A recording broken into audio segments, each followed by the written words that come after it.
Bismillahirrahmanirrahim. Assalamualaikum warahmatullahi wabarakatuh. Alhamdulillahi rabbil alamin. Wassalatu wassalamu ala ashrafil mursalin Sayyidina wa habibina wa syafi'ina wa maulana Muhammadin wa ala alihi wa ashabihi ajma'in. Rabbi syrah li sadri wa yassir li amri wa hlul 'uqdatam min lisani yafqahu qawli. Amma ba'du. Sahabat karib yang dimuliakan Allah, mari kita bersyukur kepada Allah Subhanahu wa taala atas limpahan rahmat, taufik, hidayah dan inayahnya, sehingga pada kesempatan ini kembali kita dipertemukan dalam keadaan sehat walafiat. Kita berdoa kepada Allah, mudah-mudahan Allah senantiasa memanjangkan umur kita dalam ketaatan. Allah memberikan keberkahan pada keluarga, harta dan usia kita, sampai akhirnya nanti kita menjemput ajal kita dengan husnul khatimah. Amin ya rabbal alamin. Salawat dan salam mari kita haturkan kehadirat Nabi besar Muhammad sallallahu alaihi wasallam. Mudah-mudahan keridhaan Allah berikan kepada ahlul bait, para sahabat beserta siapa saja yang mengikuti beliau sampai hari akhir nanti. Dan kita berdoa mudah-mudahan Allah senantiasa memberikan kepada kita kesempatan untuk berjumpa dengan Rasulullah sallallahu alaihi wasallam, mendapatkan syafaat beliau, mendapatkan air telaga Kautsar dari tangan beliau, dan pada puncaknya kita semajlis dengan beliau nanti di surga Firdaus. Amin ya rabbal alamin. Sahabat karib yang dimuliakan Allah Subhanahu wa taala, pada pertemuan yang lalu kita sudah membahas tentang definisi beberapa makhluk Allah Subhanahu wa taala. Ada malaikat, ada jin, ada juga manusia.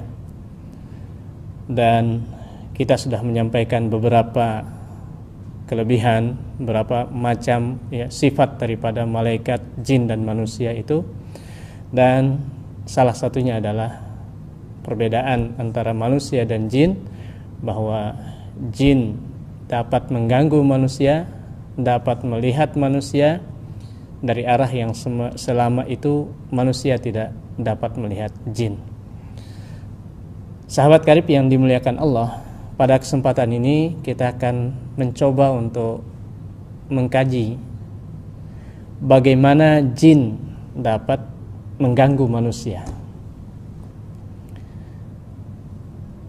Bahwasanya jin dapat mengganggu manusia adalah sepakat para ulama tentang kebenarannya, dan kita ketahui bahwasanya itu sering terjadi baik di zaman dahulu sampai sekarang.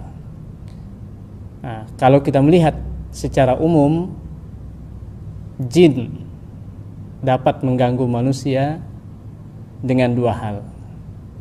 Yang pertama adalah atas keinginan dari jin itu sendiri.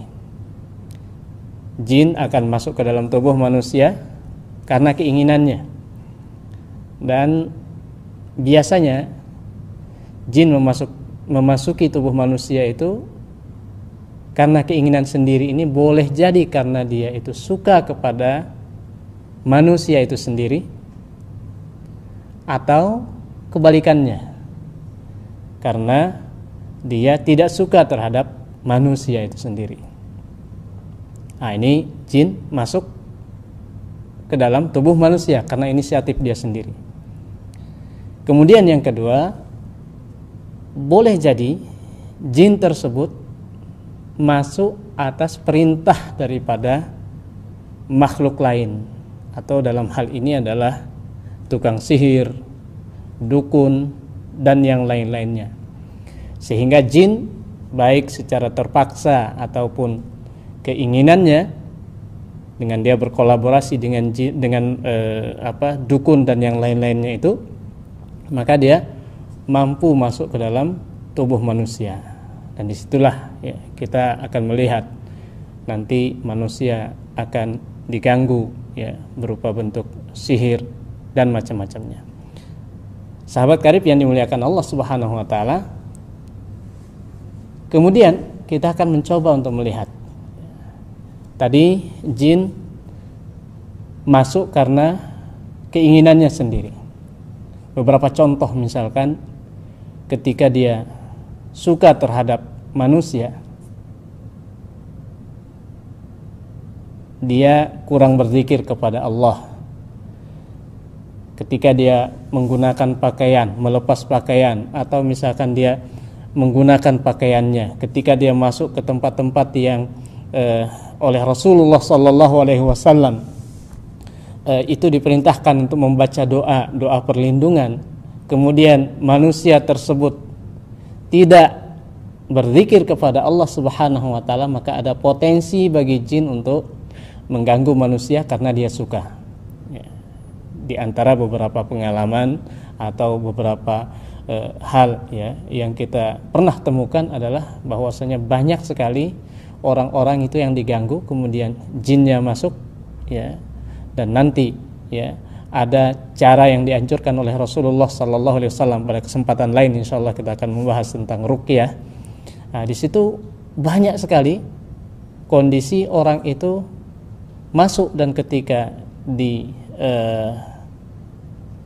ketika ada dialog, maka orang tersebut mengatakan, atau jin tersebut mengatakan dia masuk karena dia suka kepada orang itu. Nah, ini oleh karena itulah jamaah sekalian, hal yang seperti ini akan bisa kita hilangkan ketika kita berdoa dan berzikir kepada Allah Subhanahu wa taala.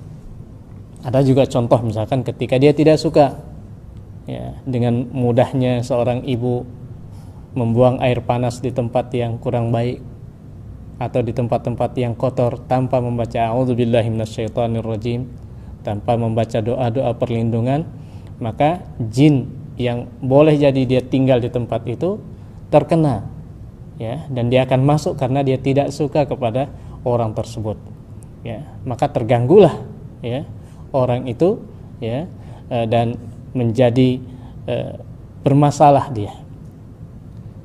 Dan pada bagian yang berikutnya, ketika kita menyampaikan tadi bahwasanya jin diperintahkan oleh orang lain, itu maka bentuknya adalah seperti sihir dan yang lain-lainnya, yang insya Allah pada kesempatan-kesempatan yang lainnya nanti kita akan membahas tentang ruqyah. Sahabat karib yang dimuliakan Allah Subhanahu wa taala, oleh karena itulah pada kesempatan ini langkah awal bagi kita di saat kita mengetahui bahwasanya jin dapat mengganggu manusia baik atas keinginan dia sendiri ataupun perintah orang lain, maka kita langkahnya adalah harus kita menjaga diri dengan doa-doa perlindungan yang telah diajarkan oleh Rasulullah sallallahu alaihi wasallam. Jangan sampai kita takut kepada jin itu sebagaimana yang sudah kita bahas sebelumnya.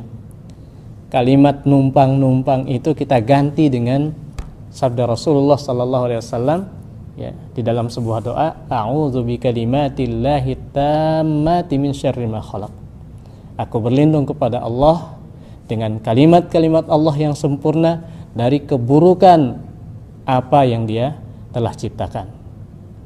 Atau dengan doa yang lain yang diajarkan oleh Rasulullah sallallahu alaihi wasallam, bismillahilladzi la yadurru ma'asmihi syai'un fil ardi wala fis sama' wa huwas samiul alim.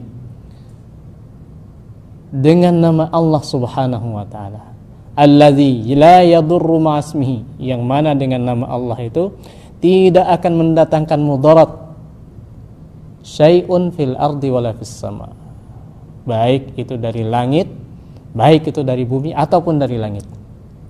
Dan Allah Maha mendengar dan Maha mengetahui. Nah, ini doa-doa yang perlu kita baca dalam keseharian kita. Kemudian yang terpenting juga adalah setelah itu kita merasakan muraqabatullah. Sekali lagi saya mengingatkan, muraqabatullah. Allah selalu mengawasi kita, Allah selalu menjaga kita. Jangan sampai takut kita kepada makhluk Allah yang berupa jin itu mengalahkan takut kita kepada Allah Subhanahu wa taala, mengalahkan rasa harap kita kepada Allah Subhanahu wa taala. Sahabat karib yang dimuliakan Allah, itu yang dapat saya sampaikan pada kesempatan ini. Mudah-mudahan ada manfaatnya. Kita berjumpa kembali pada waktu dan kesempatan yang lainnya insyaallah. Assalamualaikum warahmatullahi wabarakatuh.